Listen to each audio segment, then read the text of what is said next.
Hello, this is Dr. Nunes. Welcome to the Chapter 19 lecture. Chapter 19 is focused on the support department and joint cost allocation. So support departments are departments that support other departments. And joint costs are costs that we incur in making multiple products. So let's dig a little deeper into these subjects. A support department uh, typically provides some kind of a necessary service to produce a product. And many companies have support departments. Sometimes they call them the service departments. And they provide, again, they provide services to other departments. A good example of a support department, for example, is something like janitorial services or computer services. They provide services to all departments. And the cost of those departments is typically thought of as kind of a cost center. And the costs just get allocated out to all the departments that they service.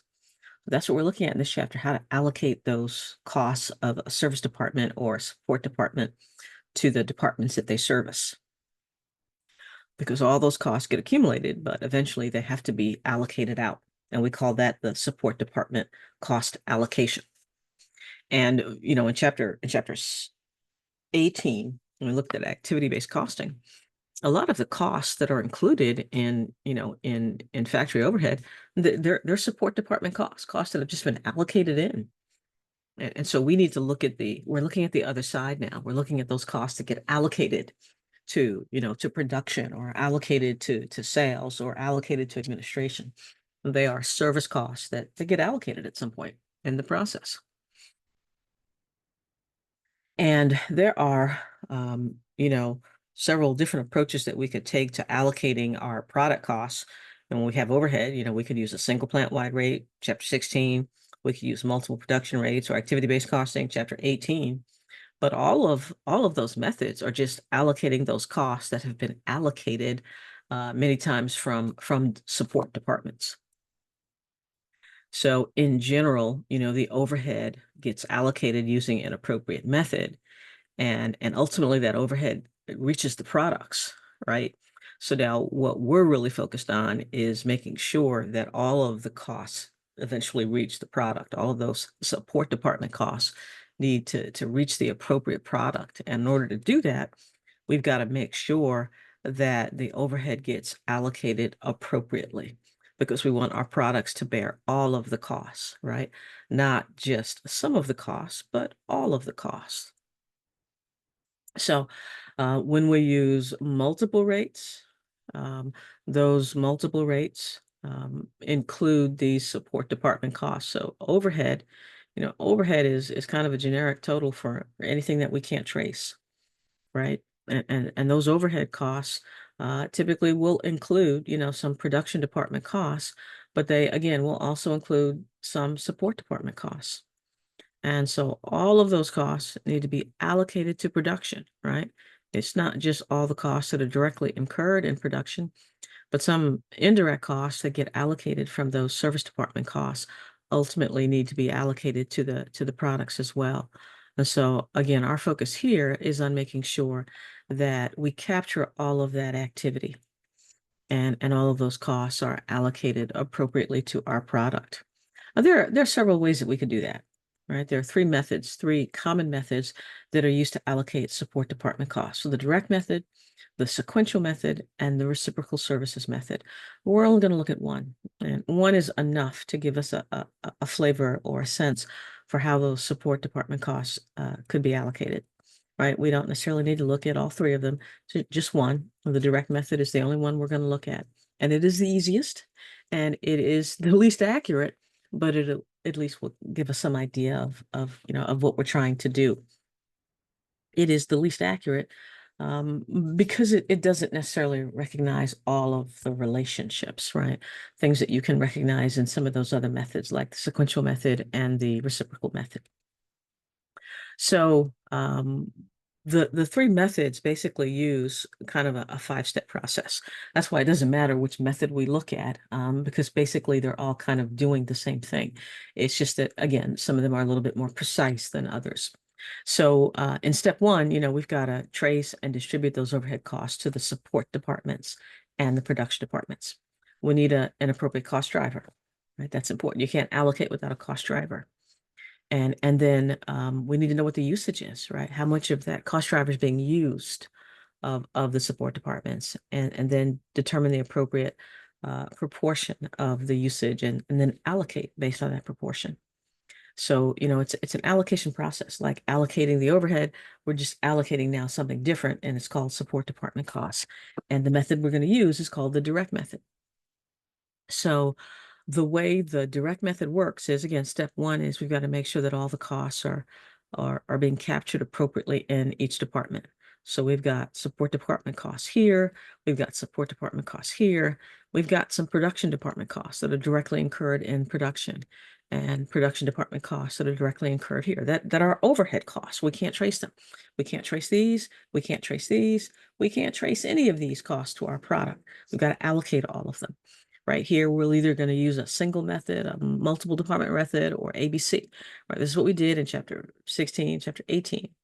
But here, we're going to focus on how to get these support department costs allocated directly to the production departments.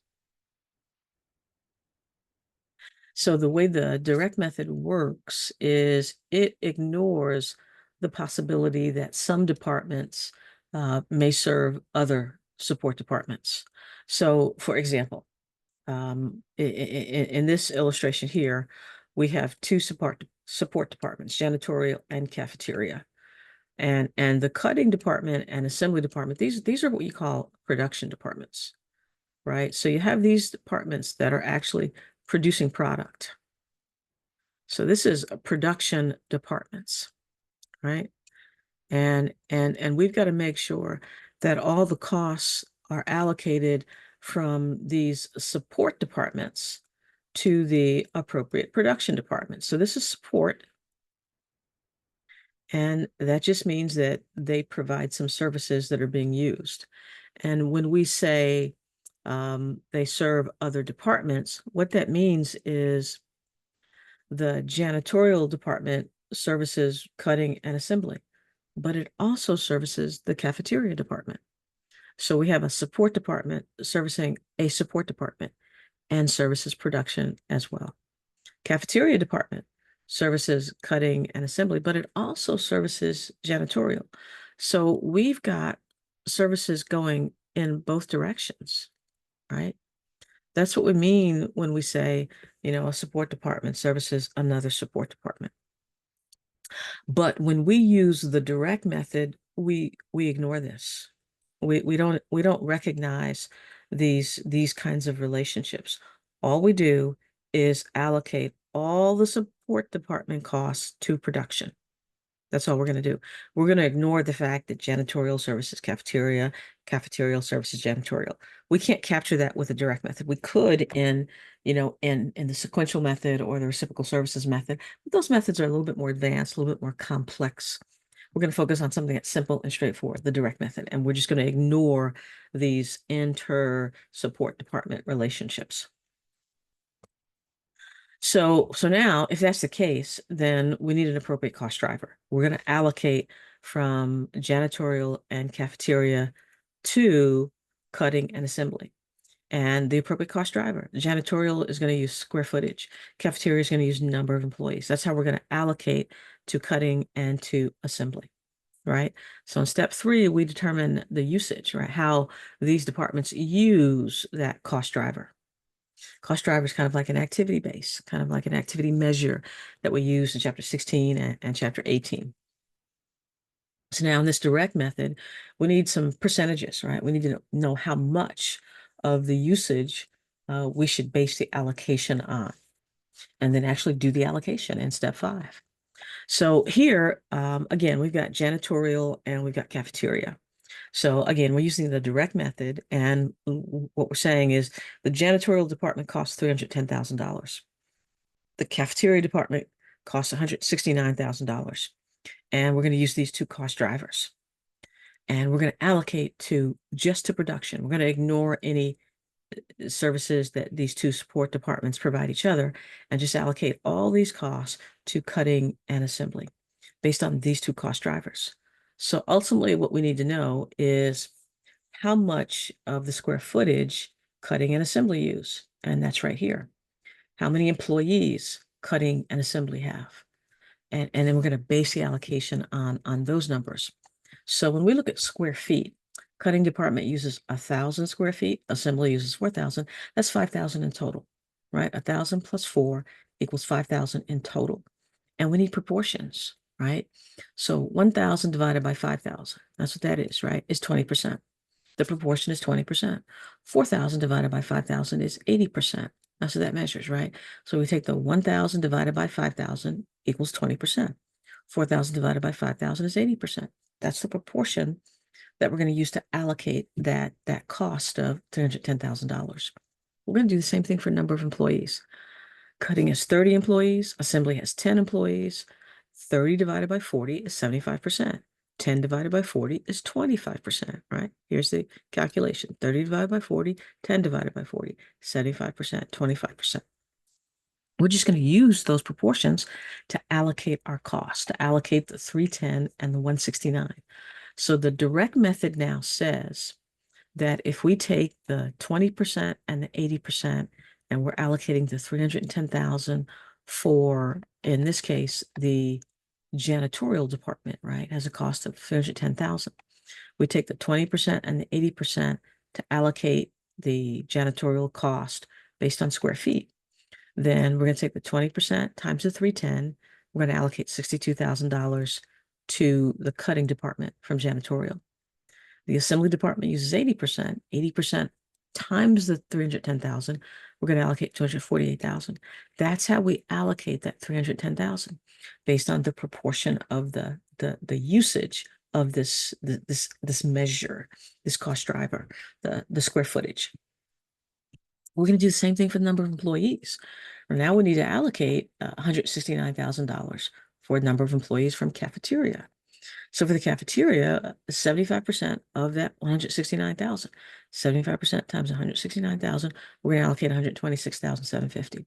25% times 169,000, we're going to allocate 42,500. That's how we're going to allocate that $169,000 from cafeteria to production and to the cutting department in production and to the assembly department in production. And that is again, the direct method. And it's the only method we're going to look at, but it gives us an idea or a flavor for how to allocate support department costs directly to the production departments. Now, let's talk about joint costs. That's the next thing. We look at two things in this chapter. So allocating support department costs and allocating joint costs. So let's try to understand what a joint cost is first. So when you have a single manufacturing process that generates multiple outputs, it's called a joint manufacturing process. And the costs that are incurred in this joint process are called joint costs. So the outputs that we get, these joint products, the cost needs to be allocated to them, right? So if we have this manufacturing process and we incur costs, then those costs need to be allocated to the products. And we call that a joint cost allocation. So let me see if I can kind of draw this. So let's say here that we have a production process that kind of looks like this. This is the production process. And this process results in multiple products. So let's say that we end up with let's just say we get 4 products. We have this process that ultimately gives us 4 products. And let me switch to typewriter mode.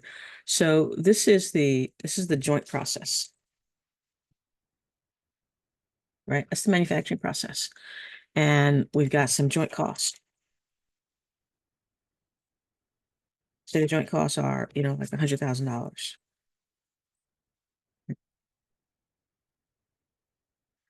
And this $100,000 comes from processing, let's say we're processing chickens.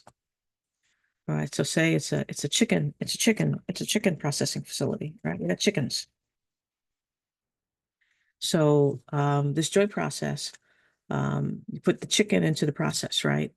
And you incur costs. You incur materials, plus you got some labor, plus you got some overhead. You incur all these costs, right, in this joint process, right? That's what this $100,000 is for. It's for the materials, the labor, and the overhead for the chickens that go into the process. And at the end of processing, well, let's say you end up with, you have wings, you have breasts, you have thighs, and you have legs. You end up with four distinct products, right?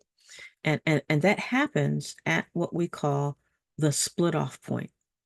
So when you start the process, all you have is a chicken, right? You just have one chicken. You don't have wings and breasts and thighs and legs. No, you all you have is a chicken.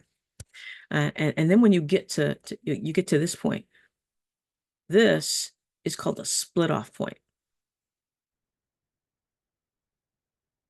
right?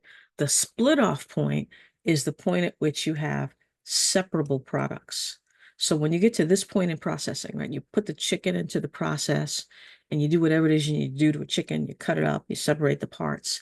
And when you get to this point, the split off point, that's where you have wings in a little bucket, you have breasts in a little bucket, you have thighs in a little bucket, and you have legs in a little bucket, right? That's where you have separable products, right? But until that point, you all you have is joint products, right? You just have a chicken.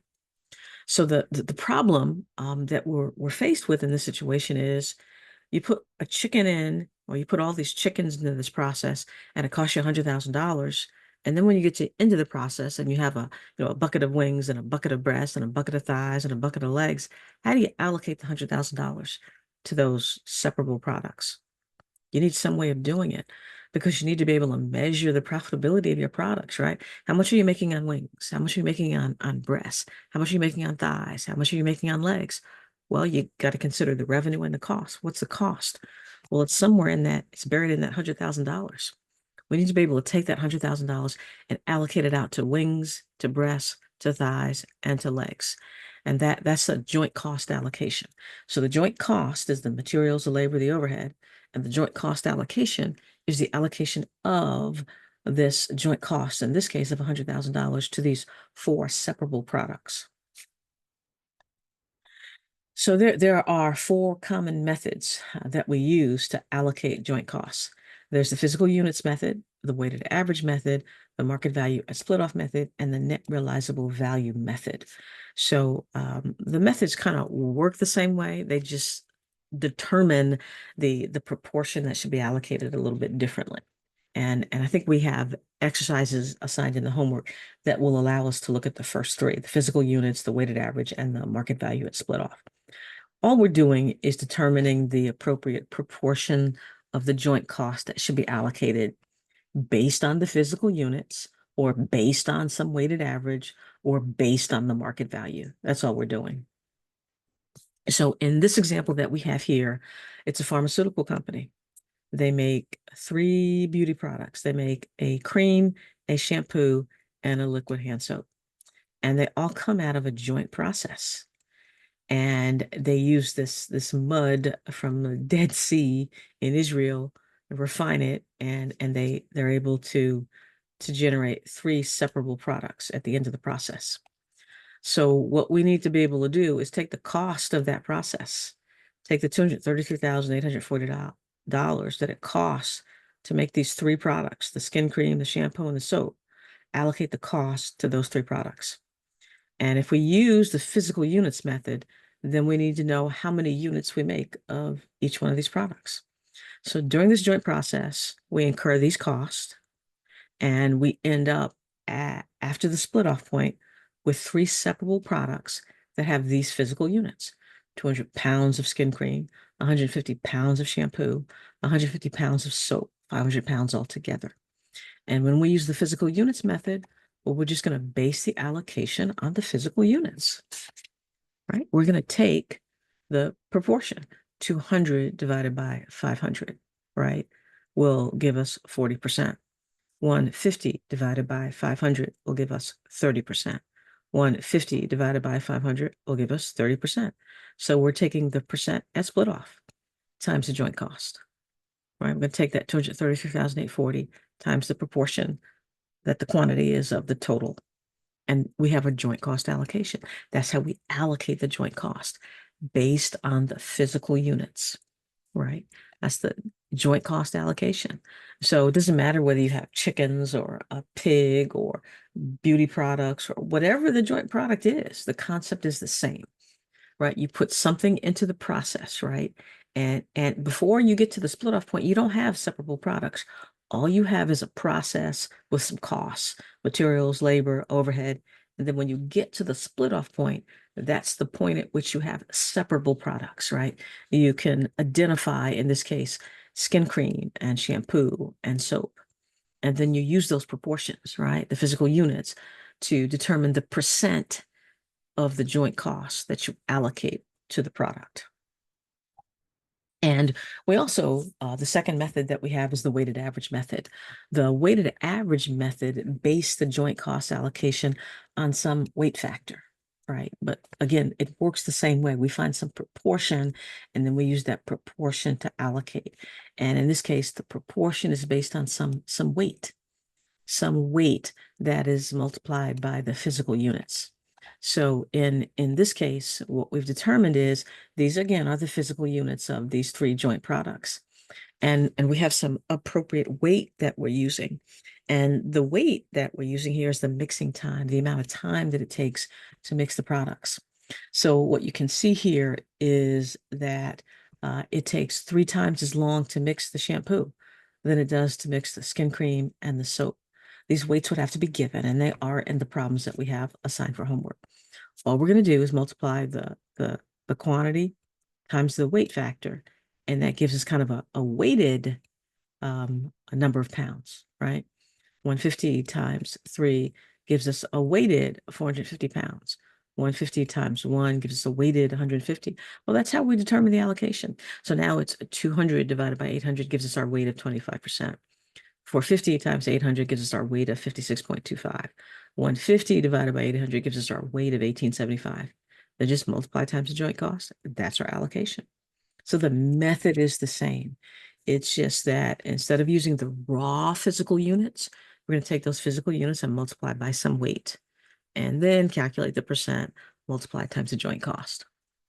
Okay? And the market value at split off point, well, instead of using the physical units and instead of using some weighted measure, instead we're going to focus on market value, right? We're going to figure out what the value is of those products, what the market value is of those products, and use the market value to assign those joint costs or to allocate those joint costs. So in this case, what we're saying is the skin cream can actually be sold for $540. That's the market value of the skin cream. And if we've got 200 pounds, that's $108,000. The shampoo can be sold for 480 and times 150 pounds. Well, that's the market value, 72,000. The soap can be sold for 400. That's the market value times 150,000. The total market value is 600,000. So that's all we're doing, right? We're taking the quantity, right, that we have at the split off point, and we're multiplying it times what we could sell the product for. That gives us total market value. And we're going to allocate the joint costs based on market value, right? 108,000 divided by 240. That gives us our weight times the joint cost. 72,000 divided by total market value. That gives us our weight times the joint cost. Okay. So basically 3 different methods, and they all work the same way. We just need to find the proportion, multiply times the joint cost. We've got our allocation. And that's joint costing, right? Take those joint costs and allocate them or assign them to the appropriate product. And we'll look at a few examples in the application assignment for chapter 20. I'll see you in the next session.